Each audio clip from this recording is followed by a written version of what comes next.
Assalamualaikum warahmatullahi wabarakatuh. Saya Meira. Di sini saya akan melanjutkan membaca buku The Little Handbook for Big Career, Rahasia Kecil untuk Mewujudkan Karir Impian, karya Rifa Sancati. Kali ini saya akan melanjutkan membacakan bab ke-10 dari buku ini. Bab ini merupakan bab terakhir dari buku ini. Bagi kalian yang ingin memberikan saran atau merekomendasikan buku untuk saya baca, kalian bisa tulis di kolom komentar. Terima kasih. Bab 10. The Art of Happiness. Seni kebahagiaan. Perbaiki diri dan cetak prestasi secara berkesinambungan untuk mendapatkan kebahagiaan yang berkelanjutan. Rifa Sancati. Saat masih duduk di bangku SMP, saya dan teman-teman sekolah punya tradisi bertukar buku diary. Kami saling mengisi diary milik orang lain dengan biodata kami masing-masing dan biasanya diakhiri dengan pantun, pesan, atau kata-kata mutiara. Saya masih ingat ada satu kutipan yang sangat sering ditulis oleh teman-teman saya saat itu. Jangan lupa untuk bahagia. Dulu saya menganggap kutipan itu hanya sebagai kata-kata mutiara yang populer di kalangan ABG. Saya baru menyadari besarnya makna di balik kutipan itu setelah mulai berkarir saat dewasa. Banyak sekali di antara kita yang sangat terobsesi pada karir tahta dan harta, sampai seolah lupa untuk berbahagia. Ada orang yang banting tulang sampai lupa menyisihkan waktu untuk dirinya sendiri.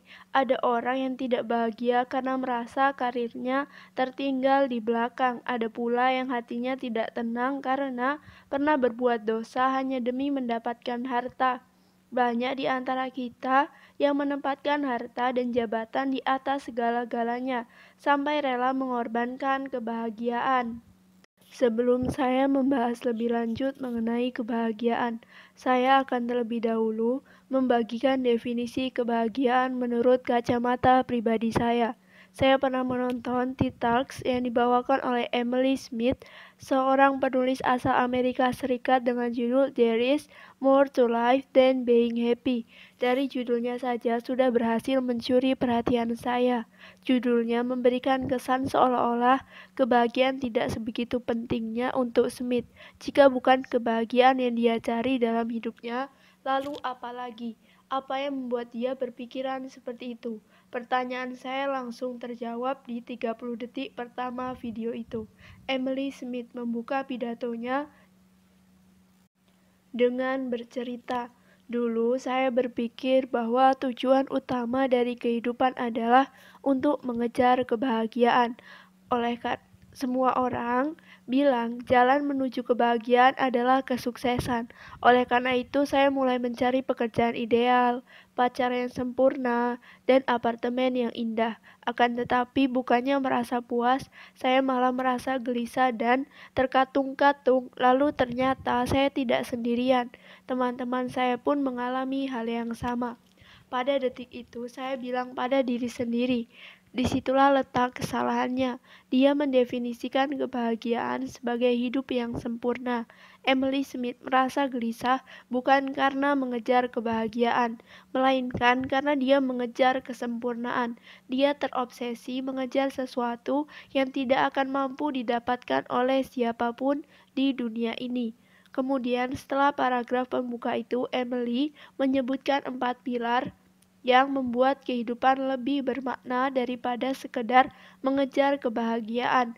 Menariknya, menurut saya 4 pilar yang dia sebutkan itu pada dasarnya merupakan 4 cara untuk menemukan kebahagiaan yang sesungguhnya. Sejak itu, saya mulai menyadari bahwa orang-orang yang takut mengejar kebahagiaan itu memang benar ada. Mereka berusaha mengganti konsep kebahagiaan dengan konsep lain yang pada dasarnya ditunjukkan untuk mengejar kebahagiaan.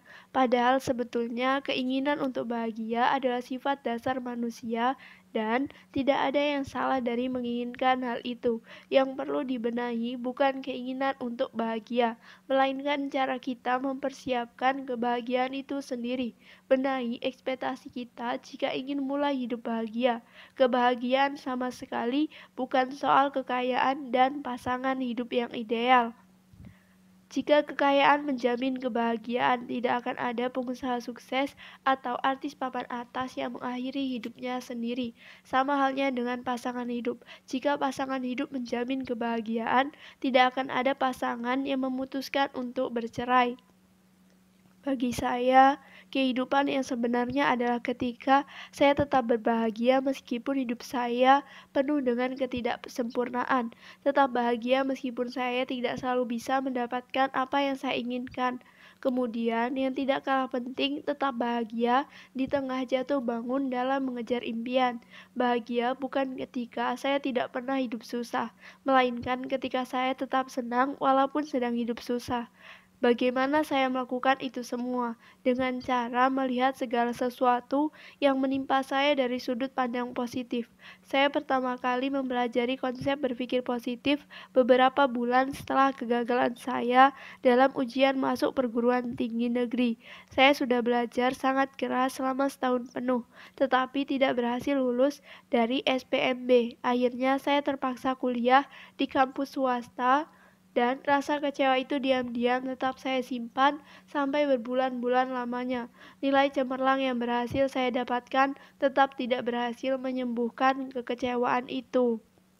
Kemudian suatu hari saya mencuri dengar obrolan dua orang yang berkuliah di salah satu universitas negeri terbaik di Indonesia tentang perjuangan mereka untuk bisa menyelesaikan studi di sana. Salah satunya bilang begini pada temannya, "Gue stres kuliah di sini, banyak banget orang yang lebih pintar. Dalam diskusi pun gue jadi lebih banyak diamnya. Enggak pede buat angkat tangan, IP gue juga jelek kayak gini. Gimana nanti gue bisa cari kerja ya?" Obrolan itu menyadarkan saya bahwa kuliah di kampus ternama pun tidak menjamin prestasi akademis untuk semua orang. Kondisi dua orang yang saya jumpai itu berbanding terbalik dengan kondisi saya di BINUS. IP saya di semester 1 menyentuh angka 3,7. Saya menjalin hubungan baik dengan beberapa dosen di kampus dan saya juga selalu aktif terlibat di kegiatan diskusi kelompok. Metode diskusi kelompok itu pula yang telah sangat membantu saya memperluas wawasan mengenai dunia kerja. Pada saat itulah saya menyadari bahwa memang sudah sebaiknya saya kuliah di kampus swasta. Memang bukan kampus terbaik di Indonesia, tetapi saya justru berhasil mengeluarkan potensi terbaik dalam diri saya di kampus itu. Saya meyakini bahwa kondisi tidak akan sama jika saat itu saya lolos SPMB. Saya tahu ada banyak orang yang bisa sukses berkuliah di universitas negeri, tetapi saya bukan salah satunya. Pada akhirnya saya tidak lagi merasa kecewa, karena memang itu pilihan terbaik untuk masa depan saya. Sejak itu, saya selalu berusaha mencari sisi positif dari musibah terburuk sekalipun. Saat ditolak oleh perusahaan impian, saat difitnah oleh rekan kerja, saat dikecewakan oleh orang-orang yang saya percayai dengan sepenuh hati, dan masih banyak kejadian buruk lainnya. Saya memang tidak selalu langsung menyadari hikmah dari kejadian itu, tetapi saya tetap meyakini bahwa jika usaha terbaik saya pun tidak cukup baik untuk mengubah keadaan, saya harus bersabar karena Allah memiliki rencana lain yang jauh lebih baik untuk masa depan saya. Keyakinan itulah yang kemudian menguatkan saya agar tetap bisa berbahagia pada masa-masa tersulit sekalipun. Menurut saya penting untuk merasa bahagia dengan karir yang kita jalani karena karir itu sendiri telah memakan begitu banyak waktu dalam hidup kita ini. Dengan asumsi kita bekerja tanpa lembur, setiap bulannya kita menghabiskan waktu 176 jam hanya untuk bekerja. Ditambah lagi, karir juga mempunyai pengaruh yang sangat besar pada kualitas hidup seseorang. Itulah sebabnya akan lebih sulit untuk mendapatkan hidup yang bahagia saat kita tidak merasa bahagia menjalani pekerjaan yang kita miliki. Selain berperan penting dalam kebahagiaan seseorang, kebahagiaan dalam menjalani pekerjaan juga memegang peranan penting dalam produktivitas kerja. Saat seseorang tidak bahagia dengan karirnya, fokusnya saat bekerja akan lebih mudah terbagi. Fisik ada di kantor, tetapi pikiran berkelana kemana-mana. Akibatnya tidak fokus meeting, tidak fokus pula mengerjakan paperwork sehingga kurang teliti. Belum lagi rasa tidak semangat untuk bekerja. Bisa membuat karyawan menghabiskan waktu di toilet, pantry, atau musola lebih lama daripada yang seharusnya. Ketidakbahagiaan juga dapat membuat durasi yang diperlukan untuk menyelesaikan suatu pekerjaan menjadi lebih lama. Memang benar ada orang yang tetap produktif meskipun sangat tidak bahagia dengan pekerjaan mereka, tetapi sebetulnya mereka masih bisa lebih produktif jika mereka berbahagia dalam menjalani pekerjaan itu. Hal ini selaras dengan penelitian yang dilakukan oleh Universitas Oxford pada tahun 2019 yang menemukan bahwa pekerja yang bahagia akan 13% lebih produktif. Mereka tidak hanya mampu bekerja lebih cepat tetapi juga lebih mampu mencapai target yang diberikan. Bahagia dengan pekerjaan yang kita jalani memang gampang-gampang susah. Kerasnya dunia kerja seperti tidak banyak memberi ruangan untuk berbahagia. Memang tidak mudah tetapi bisa dilakukan. Berikut ini 4 hal yang saya lakukan untuk menikmati pekerjaan di kantor sehari-hari. 1. Pilih profesi dan bidang usaha yang kita sukai. Saat saya menjalani profesi yang ternyata tidak saya sukai, waktu terasa berjalan dengan sangat lambat. Saya sering merasa bosan dan mudah mengantuk saat mengerjakannya. Lebih sering bosannya daripada semangatnya. Begitu pula saat saya bergelut di bidang usaha yang tidak saya sukai. Ide yang keluar dari kepala tidak mengalir selancar biasanya. Banyak meeting yang terasa membosankan, dan saat saya melakukan pekerjaan dengan sangat baik pun, saya tetap tidak merasa sangat senang seperti biasanya. Dengan atau tanpa mengikuti passion, pekerjaan tetap akan penuh dengan rintangan. Hanya saja bedanya buat saya, mengikuti passion membuat pekerjaan terasa lebih menyenangkan. 2. Memberi penghargaan pada diri sendiri. Selama tidak berlebihan, tidak ada salahnya merayakan hasil kerja keras kita. Memberikan hadiah untuk diri sendiri atau berbagi kebahagiaan dengan mentraktir rekan kerja misalnya. Dirayakan atau tidak, roda karir kita akan tetap berputar dengan sendirinya. Tidak merayakan kemenangan tidak akan membuat kita tetap berada di atas untuk selama-lamanya.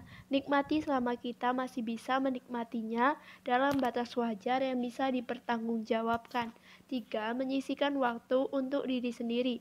Pada prinsipnya, karir itu hanya bagian dari hidup, bukan segala-galanya di dalam hidup ini. Jangan mengabaikan diri sendiri, teman-teman, pasangan, dan keluarga hanya karena sibuk berkarir. Sisihkan waktu untuk orang-orang yang kita sayangi dan jangan sungkan menghabiskan jatah cuti untuk melakukan hal-hal yang kita sukai. Untuk saya pribadi, traveling selalu efektif mengatasi stres dan memulihkan energi agar bisa kembali bekerja secara optimal. 4. Cari keseimbangan dalam berbagai hal yang melingkupi karir Anda. Seimbang antara kapan Anda harus bekerja keras dengan kapan Anda harus beristirahat, seimbang antara kapan harus bersabar dengan kapan harus tegas, dan yang tidak kalah penting, seimbang antara mementingkan orang lain dengan mementingkan diri sendiri terlebih dahulu. Pada prinsipnya, segala sesuatu yang berlebihan akan membuat hal yang baik berubah menjadi buruk. Cari keseimbangan dan lakukan segala sesuatu sesuai dengan porsinya. Dan 5. Mengisi hari dengan melakukan hal-hal yang bermanfaat untuk orang lain. Cara favorit saya adalah dengan membagikan ilmu yang saya miliki. Saya senang memberikan penjelasan detail agar orang yang membutuhkan jawaban dapat mengerti sampai ke akar-akarnya. Senang rasanya saat melihat wajah antusias orang lain yang ingin belajar dari saya. Semua itu selalu efektif membuat saya pulang ke rumah dalam keadaan puas dengan hari yang saya lewati. Berbahagia dengan karir yang kita jalani memang tidak akan membuat segala-galanya menjadi serba mudah, tetapi setidaknya perasaan positif itu akan membuat hal tersulit sekalipun terasa lebih mudah. Untuk orang yang bukan morning person seperti saya, rasa bahagia itu efektif membantu saya untuk cepat bangun pada pagi hari. Tidak ada lagi bangun pagi setelah menekan tombol snooze 5 kali. Tidak ada pula bangun tidur dalam keadaan pegal di sekujur tubuh. Hari-hari yang saya lewati di kantor juga terasa lebih pendek dan cepat berlalu. Saya senang saat Jumat datang, tetapi saya juga tetap semangat untuk memulai hari Senin setiap minggunya. Tekanan dalam pekerjaan merupakan salah satu penyebab penyakit mental yang dapat menimpa orang dewasa. Saat stres sudah mulai berubah menjadi depresi, ruang untuk bisa merasa bahagia akan menjadi sangat sempit. Namun demikian, masih sangat sedikit pekerja di Indonesia yang memiliki kesadaran atas pentingnya kesehatan mental. Masih banyak orang yang mendefinisikan gangguan mental sama dengan gila, gangguan mental berat seperti skizofrenia. Padahal, tahukah Anda, menurut data riset kesehatan dasar Riskesdas tahun 2013, penderita depresi dan kecemasan di Indonesia 35 kali lebih banyak daripada penderita skizofrenia. Sedangkan rumah sakit jiwa di Indonesia sangat identik dengan rumah sakit khusus gangguan mental berat saja. Orang yang pergi ke psikolog pun masih sering dianggap sebagai orang gila. Padahal kita tidak harus menunggu jadi gila hanya untuk mencari pertolongan profesional. Ibaratnya sakit fisik, apakah kita harus menunggu sampai kondisi kritis hanya untuk pergi berobat ke dokter? Tentu tidak. Dalam dunia kerja, kesehatan mental karyawan mempunyai pengaruh yang sangat besar terhadap lingkungan kerja perusahaan yang bersangkutan. Semakin banyak karyawan yang mengidap gangguan mental yang tidak ditangani dengan baik, untreated mental health problem, akan semakin besar pengaruh negatifnya kepada lingkungan pekerjaan. Misalnya, kata-kata kasar yang keluar dari mulut penderita depresi berat sudah pasti akan melukai perasaan rekan kerjanya. Belum lagi mood swing atau perubahan emosi yang sangat drastis dapat membuat orang lain merasa sangat terganggu. Mereka akan bingung dan bertanya-tanya, memangnya saya salah apa ya? Kenapa tiba-tiba dia marah pada saya? Meskipun penyebab gangguan mental seseorang belum tentu datang dari lingkungan kerja, perilaku mereka yang tidak terkontrol dapat menjadi tekanan untuk rekan kerja mereka, terutama jika mereka memiliki posisi yang cukup berpengaruh dalam perusahaan tersebut. Berawal dari hanya satu orang, tidak mustahil berakhir menjadi lebih banyak orang yang mengidap gangguan mental seperti kecemasan dan depresi. Jika tidak ditangani dengan baik, masalah kesehatan mental satu orang bisa berujung menjadi masalah perusahaan. Langkah pertama dari mengatasi masalah gangguan mental di lingkungan kerja adalah dengan berhenti menormalisasi perilaku yang seharusnya tidak normal. Berikut ini contoh perilaku yang merupakan simptom atau gejala dari beberapa jenis gangguan mental. 1. Kemarahan berlebihan yang sifatnya merusak atau melukai diri sendiri dan orang lain. Contohnya, marah sampai membanting-banting barang-barang atau marah sampai meninju tembok. 2. Perubahan mood dari yang tadinya ceria sampai tertawa, terbahak-bahak menjadi sangat sedih atau sangat marah dalam waktu yang singkat tanpa ada alasan yang jelas. Atau 3. Perubahan perasaan kepada orang lain secara drastis. Misalnya dari suka menjadi benci atau dari mendukung menjadi ingin menjatuhkan orang tertentu hanya karena masalah yang sangat sepele. Saat Anda menemukan gejala tersebut dalam diri rekan kerja Anda, memaklumi dan membiarkan mereka tetap seperti itu sebetulnya bukan pilihan yang bijaksana. Harus ada orang yang berani mengingatkan bahwa perilaku mereka telah melewati batas. Reaksi mereka memang belum tentu positif, tetapi tidak bisa dibiarkan, terutama jika dalam hal ini Anda berperan sebagai atasan mereka. Langkah selanjutnya adalah dengan menyediakan konseling untuk karyawan. Tahun terakhir saya bekerja di Gojek, perusahaan menggalangkan pentingnya kesadaran atas kesehatan mental. Tidak hanya kampanye berbentuk poster dan buletin yang dikirim via email, tetapi mereka juga sampai menyediakan jasa konsultasi oleh psikolog klinis. Program yang sangat brilian karena sesekali lagi, terlepas apapun yang menjadi pemicu gangguan mental seseorang, gangguan tersebut tetap dapat memberikan pengaruh negatif terhadap lingkungan kerja. Tidak perlu malu mengakui jika ternyata justru diri kita sendiri yang mengidap gangguan mental. Orang yang mentalnya kuat dan hidupnya bahagia sekalipun tetap bisa saja mengidap depresi. Sama seperti orang yang sudah menjaga kesehatan fisik tetap bisa tertular flu. Semakin cepat Anda berusaha mengatasi gangguan mental yang Anda derita, Anda semakin baik untuk diri Anda dan orang-orang di sekitar Anda. Sayangi diri sendiri dengan menjaga kesehatan fisik dan mental Anda. Setelah segala kerja keras dan jatuh bangun, sepanjang hidup Anda berhak untuk merasa bahagia. Jangan biarkan gangguan mental merenggut kebahagiaan itu dari tangan Anda. Selalu ada harapan untuk sembuh hanya jika Anda sendiri yang mengupayakan kesembuhan itu. Pengaruh masalah pribadi kepada pekerjaan. Saya meyakini bahwa masalah pribadi tetap akan mempunyai pengaruh terhadap performa kita dalam berkarir. Secara teori, memang benar bahwa kita harus bisa memisahkan antara urusan personal dengan urusan pekerjaan, tetapi pada praktiknya, melupakan masalah pribadi saat sudah sampai di kantor tetap tidak semudah membalikan telapak tangan. Belum lagi selalu ada saja luka batin yang tanpa kita sadari telah mempengaruhi keputusan-keputusan kita dalam berkarir. Contohnya, satu, trauma masa lalu, misalnya orang tua yang bercerai atau dibesarkan dengan kekerasan, menyebabkan kita punya trust issue atau sulit percaya pada orang lain. Karena trust issue itu, pula kita menjadi sulit percaya dengan rekan kerja di kantor. Trust issue itu kemudian akan sangat berpotensi untuk membuat rekan kerja kita, terutama tim yang kita pimpin, merasa tidak diakui kompetensinya. Padahal salah satu fondasi dari teamwork adalah kepercayaan. Sangat mungkin terjadi sesuatu tujuan gagal tercapai hanya karena minimnya teamwork yang dipicu oleh personal trust issue. Dua, contoh lainnya, masalah yang meruncing dengan pasangan. Di rumah menyebabkan kita lebih mudah terpancing emosi. Kita jadi lebih sensitif dan sering memarahi rekan kerja hanya karena perkara sepele. Akibatnya kinerja tim jadi goyah hanya karena masalah pribadi. Bagaimanapun kenyataannya, diri kita di rumah dengan diri kita di kantor tetap hanya satu orang yang sama. Hanya ada satu kepribadian, satu kepala, dan satu perasaan. Tidak ada tombol on-off yang bisa membuat kita melupakan masalah pribadi, begitu menjejakkan kaki di ruang kantor.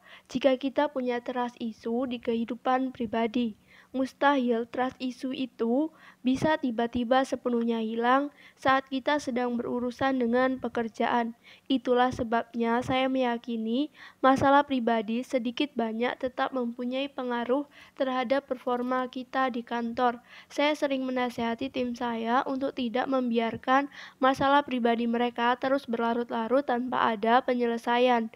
Unfinished business seperti itu berpotensi menjadi beban yang berkelanjutan untuk hidup seseorang. Jangan sampai ketidakbahagiaan dalam kehidupan pribadi menjadi penghambat dalam kehidupan profesional. Hal itu hanya akan membuat daftar ketidakbahagiaan Anda semakin panjang di mana Anda tidak merasa bahagia, baik di rumah maupun di kantor. Get rid of your personal baggage and get yourself ready to run faster to pursue your biggest dream. Everybody has their own timeline. Saya pernah menonton video yang dibuat oleh Jay Shetty, seorang motivator asal Amerika Serikat, yang menyampaikan pesan bahwa tiap orang memiliki jam kehidupannya masing-masing. Sejak menonton video itu, saya baru menyadari bahwa ternyata memang benar ada banyak di antara kita yang tidak bahagia karena kerap membandingkan diri dengan jalan hidup orang lain. Banyak orang yang berkompetensi saat sebetulnya Banyak orang yang berkompetisi saat sebetulnya tidak ada piala yang sedang diperebutkan. Kompetisi ini pula yang membuat dunia kerja terasa semakin berat untuk orang-orang yang berkecimpung di dalamnya. Semakin banyaknya pengusaha atau karyawan yang karirnya melejit pada usia muda, membuat sebagian dari kita merasa tertinggal di belakang.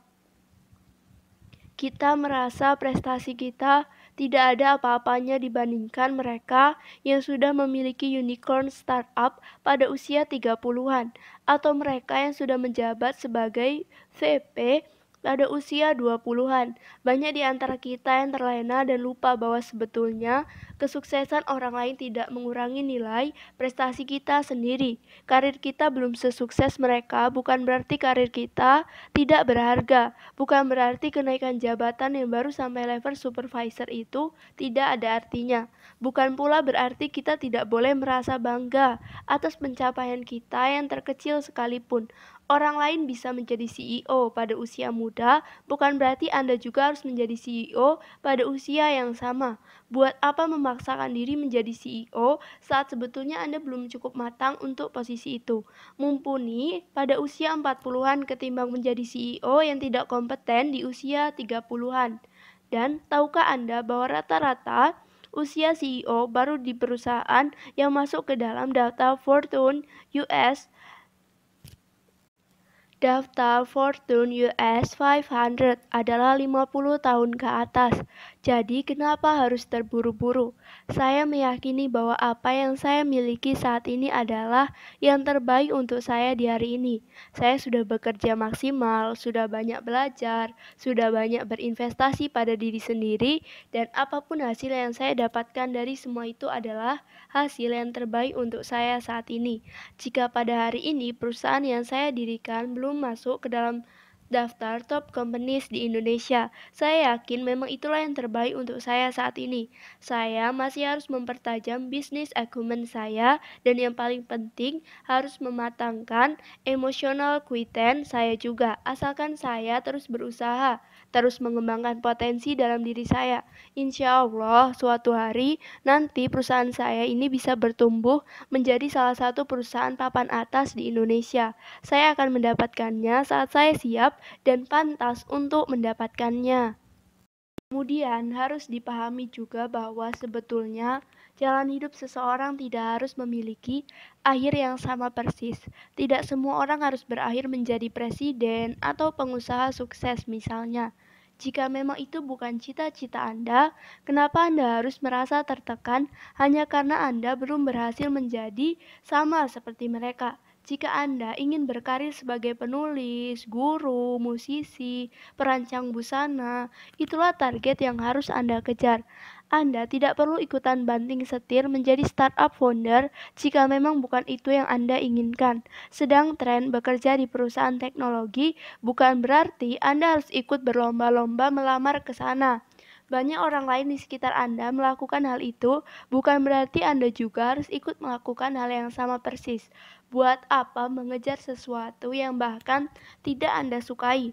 Buat apa mengorbankan mimpi pribadi hanya demi mengejar mimpi orang lain?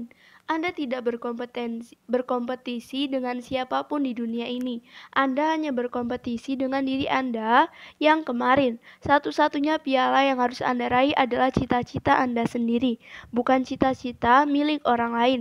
Tidak ada salahnya membandingkan diri dengan orang lain, asalkan tidak berlebihan dan dilakukan untuk sekedar mencari inspirasi dan motivasi. Fokusnya tetap harus pada pengembangan diri Anda karena yang lebih penting dari membandingkan diri dengan orang lain adalah membandingkan diri Anda hari ini dengan diri Anda pada waktu yang lalu. Coba diingat kembali, kapan terakhir kali Anda mempelajari hal baru? Kapan terakhir kali Anda introspeksi diri dan merenungi kesalahan-kesalahan yang pernah Anda perbuat? Kapan terakhir kali Anda mencetak prestasi baru? Sudahkah Anda selangkah lebih dekat menuju cita-cita masa depan Anda itu? Sekali lagi, Anda hanya berkompetensi dengan diri Sekali lagi, Anda hanya berkompetisi dengan Anda sendiri. Dengan memahami itu saja akan membawa kedamaian yang lebih besar dalam hidup Anda, ketimbang terus-menerus berkompetisi dengan orang lain yang bisa jadi tidak pernah menganggap Anda sebagai kompetitor mereka. Saya pribadi pun tidak pernah menganggap orang lain sebagai kompetitor saya. Apa yang baik untuk mereka belum tentu baik untuk saya. Pastilah ada orang lain yang mempunyai sesuatu yang belum saya miliki, tetapi pada saat yang sama saya juga memiliki sesuatu yang belum tentu dimiliki oleh orang lain. Sibuk memperhatikan apa saja yang sudah dimiliki orang lain tidak akan mendatangkan keuntungan buat saya. Lebih baik saya gunakan waktu yang saya miliki untuk melakukan hal-hal yang bermanfaat untuk hidup saya ini. Fokus mengembangkan diri, membahagiakan diri sendiri supaya tidak usah repot-repot merasa iri. Fokuslah pada apa yang bisa Anda kendalikan. Saya pernah mengalami depresi selama 7 bulan pertama pada tahun 2019. Begitu banyak masalah yang menimpa saya dalam waktu yang bersamaan membuat saya mulai merasa tenggelam. Saya yang biasanya sangat kuat secara mental dan emosional berubah menjadi sangat rapuh. Saya yang biasanya bahagia dalam menjalani kehidupan tiba-tiba merasa kehilangan gairah untuk melanjutkan hidup. Saya yang biasanya selalu tahu pasti apa yang saya inginkan tiba-tiba saja mulai kehilangan arah. Berkali-kali pada masa itu, saya bertanya pada diri sendiri, apa yang salah? Kenapa saya sampai terpuruk seperti ini? Selama episode depresi itu, saya menemui 2 psikolog dan 1 psikiater yang mana ketiga-tiganya menyarankan saya untuk fokus hanya kepada hal-hal yang bisa saya kendalikan. Pertama, saya tidak seharusnya ngotot berusaha mengubah sesuatu yang ternyata tidak akan pernah bisa saya ubah. Kemudian yang kedua, saya juga tidak seharusnya menaruh harapan agar orang lain tidak menyakiti perasaan saya. Hanya karena saya peduli dengan mereka, bukan berarti mereka juga akan melakukan hal yang sama. Perasaan dan perilaku orang lain sama sekali bukan sesuatu yang bisa saya kendalikan, sehingga menaruh harapan pada orang lain hanya akan menyakiti perasaan saya. Berusaha keluar dari depresi memang bukan perkara mudah, tetapi saya tetap berjuang keras untuk mengatasinya. Saya kembali berusaha meyakini bahwa selalu ada hikmah di balik kejadian terburuk sekalipun.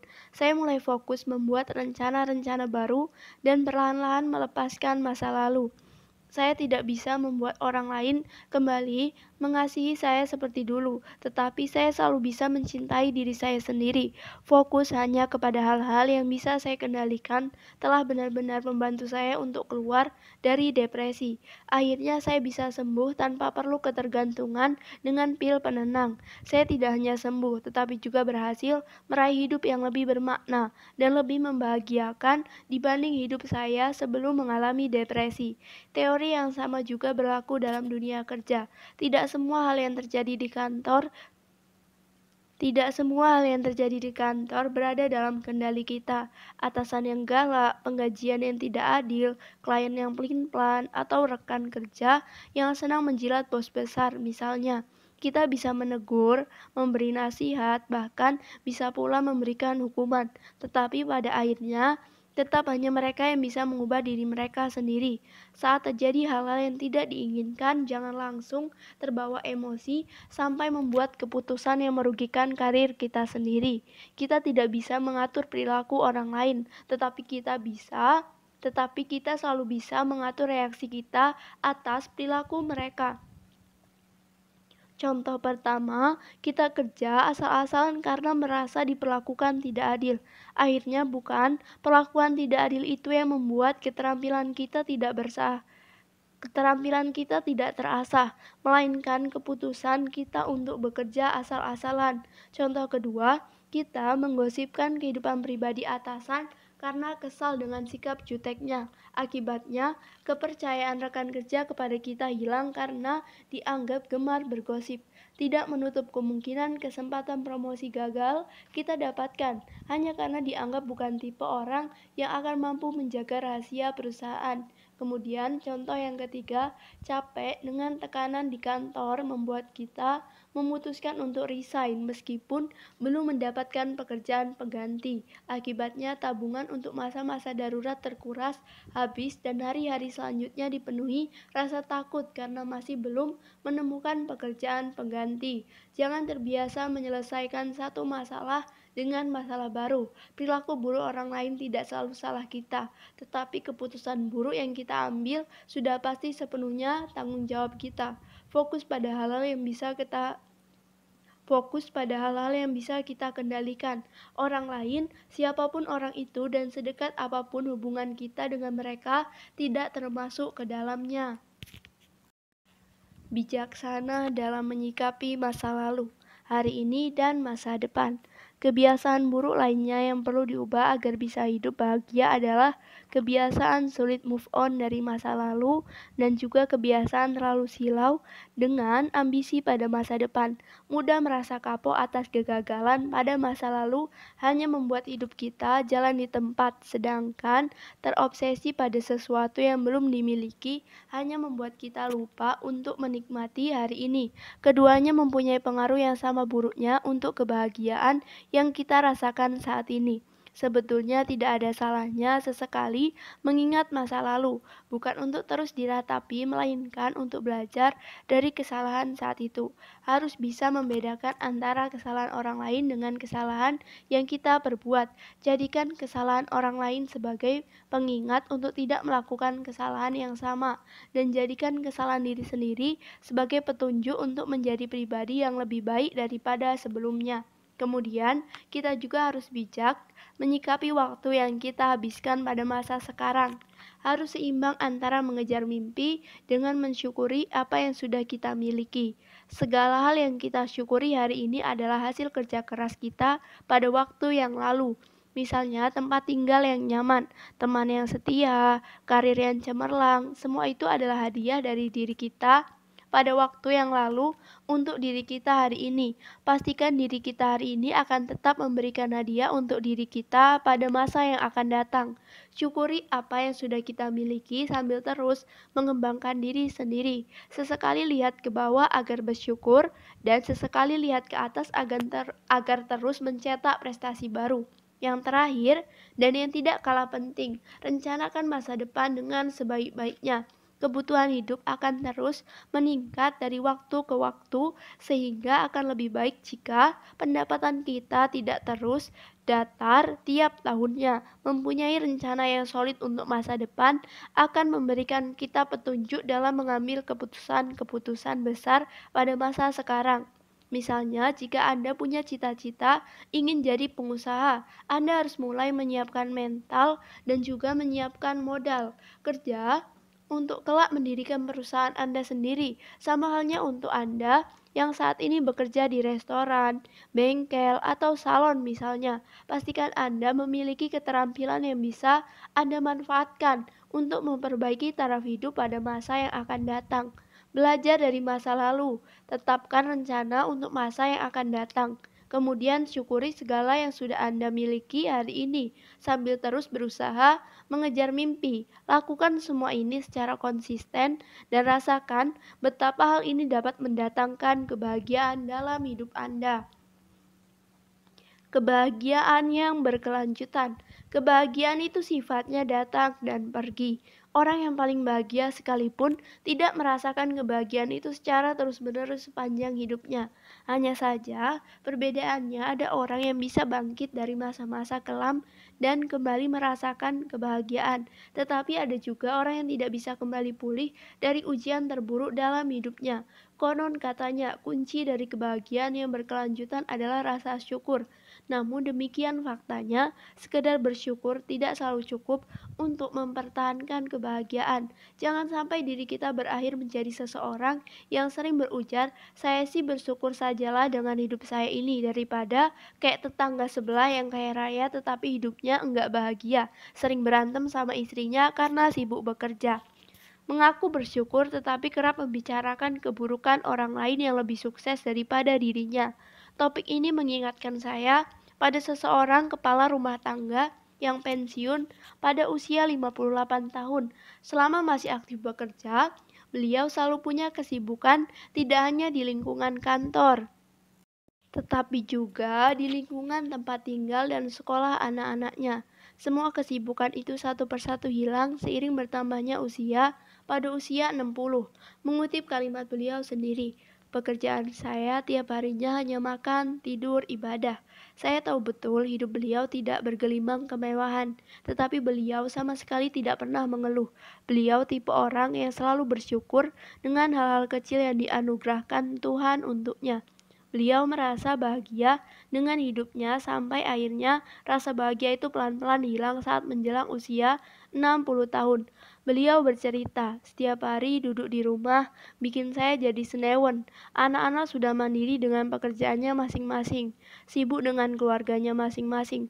Kasihan istri saya jadi sering kena marah. Saking nggak ada kerjaan, saya juga mulai suka ngomongin kejelekan tetangga yang hidupnya lebih enak. Bukannya saya nggak bersyukur bisa hidup santai di usia tua, tetapi ternyata susah merasa bersyukur saat saya merasa enggak produktif. Menyadari bahwa diam di rumah malah membuat hidupnya terasa menyiksa. Beliau akhirnya memutuskan untuk kembali bekerja sebagai sopir harian. Beliau juga mendaftar sebagai mitra Gojek untuk mengisi waktu luang. Penghasilannya memang tidak sebanding dengan penghasilan saat masih jadi karyawan, tetapi keputusan itu tetap cukup efektif untuk membuat beliau kembali bersemangat menjalani hidupnya. Beliau bilang, "Saya memang suka nyetir, Mbak.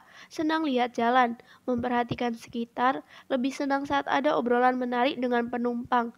Saya jadi merasa lebih puas dan merasa berguna tiap kali pulang ke rumah."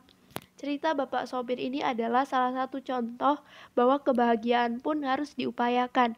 Duduk diam di rumah dengan mengandalkan rasa syukur saja tidak akan bisa membuat kebahagiaan itu datang dengan sendirinya. Suka tidak suka, hidup memang seperti maraton tanpa henti. Selesai melewati satu finish line, langsung dilanjutkan dengan starting line berikutnya. Kita harus tetap berlari untuk terus mengejar kebahagiaan. Itulah sebabnya saya berkali-kali menekankan pentingnya peningkatan kualitas diri yang berkesinambungan agar mendapatkan kebahagiaan yang juga berkelanjutan. Perjalanan mengejar impian adalah perjalanan yang sangat panjang. Saya mulai punya mimpi sejak usia saya masih 13 tahun dan saya baru berhasil mewujudkan impian itu pada usia 30 tahun. Ada 17 tahun penantian, 17 tahun yang penuh dengan perjuangan, tidak mudah tetapi menyenangkan, dan saya bersyukur saya tidak menunggu 17 tahun hanya untuk mulai berbahagia. Tercapai satu impian, masih ada lagi mimpi-mimpi yang lainnya. Berhasil menapaki tangga korporat, saya lalu banting setir ingin menjadi pengusaha mandiri. Selesai menulis satu buku, saya masih ingin menulis buku-buku yang lainnya. Seolah-olah tidak pernah ada habisnya. Ada yang salah dari semua itu? Saya yakin tidak. Saya bahagia menjalani dan saya tidak merugikan siapa-siapa dengan mimpi yang tidak berujung ini. Perjalanan mengejar impian adalah perjalanan yang sangat panjang, tetapi Anda tidak perlu menunggu hingga tiba di tujuan hanya untuk merasakan kebahagiaan. Sama seperti saat Anda berkendara menuju tempat berlibur, Anda tidak perlu menunggu tiba di tujuan hanya untuk mulai bersenang-senang. Anda bisa mengisi perjalanan dengan menikmati pemandangan sambil bersenda gurau dengan teman seperjalanan. Nikmati prosesnya agar jika tempat tujuan Anda tidak seindah yang Anda kira, perjalanan itu tetap tidaklah sia-sia. Jangan takut untuk terus bermimpi. Jangan capek untuk terus memantaskan diri. Dan jangan pernah lupa untuk memberi ruang pada kebahagiaan di dalam hidup yang kita jalani. Hidup hanya sekali, tetapi jika kita menjalaninya dengan baik, satu kali saja sudah lebih dari cukup. Epilog, apa langkah Anda selanjutnya? Salah satu hal yang paling menguras pikiran dalam hidup ini adalah membuat keputusan. Ada orang yang bingung mengambil keputusan karena minimnya pengetahuan, tetapi ada juga yang malah bingung karena memiliki terlalu banyak pengetahuan. Isi buku ini pun bisa jadi membuat Anda mulai bertanya-tanya. Saya bilang Anda sebaiknya mengikuti passion, tetapi di luar sana ada pula pakar yang mengatakan lebih baik mengikuti talent. Bahkan di antara para pakar itu pun bisa memiliki pendapat yang saling bertolak belakang. Jadi mana yang benar? Ada kebenaran yang sifatnya mutlak, tetapi ada juga kebenaran yang sifatnya relatif. Seperti yang saya sampaikan di awal, tujuan saya menulis buku ini adalah untuk menantang Anda agar mengevaluasi diri Anda sendiri. Tulisan saya bukan untuk memaksa Anda mengikuti jejak saya, tetapi murni untuk memberikan Anda pilihan dalam membuat keputusan. Pada akhirnya, tetap Anda yang paling mengenal diri Anda sendiri. Anda bisa mengambil sebagian saja dari apa yang saya tulis dan memodifikasi sebagian lainnya, atau Anda bisa saja sepenuhnya mengabaikan segala yang saya tulis dalam buku ini. Anda tidak harus sependapat dengan saya, tapi Anda tetap harus terus-menerus menjadi lebih baik daripada diri Anda di waktu yang lalu. Saya ingin kita bersama-sama mencapai kesuksesan, sama-sama hidup dalam kebahagiaan, dan semua itu selalu berpangkal pada upaya untuk senantiasa memperbaiki kualitas diri sendiri. Apapun yang Anda pilih sebagai cara untuk memperbaiki diri, tetap akan lebih baik daripada tidak melakukan apa-apa sama sekali. Salah satu dosen saya di kampus pernah bilang, "Even a bad decision is also a good decision." Setelah segala upaya Anda untuk menimbang baik buruknya, keputusan buruk itu Anda buat berdasarkan segala sesuatu yang Anda ketahui kala itu. Satu-satunya cara untuk membuktikan baik buruknya adalah dengan benar-benar melakukannya. Itulah sebabnya meskipun ternyata Anda membuat keputusan yang berakhir dengan buruk, Anda tetap selangkah lebih maju dibandingkan sebelumnya. Anda sudah mencoba, Anda melakukan kesalahan, dan Anda belajar dari kesalahan itu. Pelajaran itulah yang kemudian membuat Anda satu langkah lebih dekat menuju impian yang Anda ingin raih. Jadilah seorang pemenang dengan cara Anda sendiri. Jangan menghabiskan terlalu banyak waktu untuk menyusun rencana tanpa melakukan tindakan nyata. Wujudkan impian Anda, bahagiakan diri Anda, dan perbaiki kualitas hidup Anda. Jangan takut melangkah hanya karena keterbatasan yang Anda miliki. Mungkin memang benar keterbatasan itu membuat Anda lebih sulit dan juga membutuhkan waktu lebih lama untuk menggapai impian, tetapi lebih sulit dan lebih lama bukan berarti mustahil untuk Anda melakukannya. Lalu yang tidak kalah penting, harus sabar. Jangan ada lagi rajin kerja hanya 3 bulan pertama. Atau bagi kalian yang ingin jadi YouTuber, penulis, atau bahkan sosial media influencer, juga harus sabar. Jangan hanya rajin upload konten beberapa bulan pertama, lalu langsung berhenti hanya karena jumlah likes masih sedikit. Harus sabar karena sukses juga butuh waktu. Jangan ada lagi bakat dan konten berkualitas yang terbengkalai hanya karena ketidaksabaran. Semoga perjalanan hidup saya ini sedikit atau banyak membantu Anda dalam menemukan versi terbaik dari diri Anda sendiri. Jangan pernah capek memantaskan diri untuk meraih impian, dan semoga impian itu akan jadi kenyataan tepat pada waktunya. Semoga jika suatu saat kita memiliki kesempatan untuk bertatap muka, pencapaian Anda saat itu sudah melebihi pencapaian Anda pada saat membaca tulisan ini. Seperti kalimat yang sering didengungkan menjelang perpisahan. Pada kesempatan ini juga saya ingin bilang, see you on top. Jika saya bisa melawan keterbatasan saya untuk meraih sederet impian dalam hidup saya, maka Anda, siapapun Anda, juga akan bisa melakukannya. Selamat mencoba. Bab ini merupakan bagian terakhir dari buku ini. Semoga kalian yang mendengarkan buku ini bisa mendapatkan banyak manfaat. Terima kasih.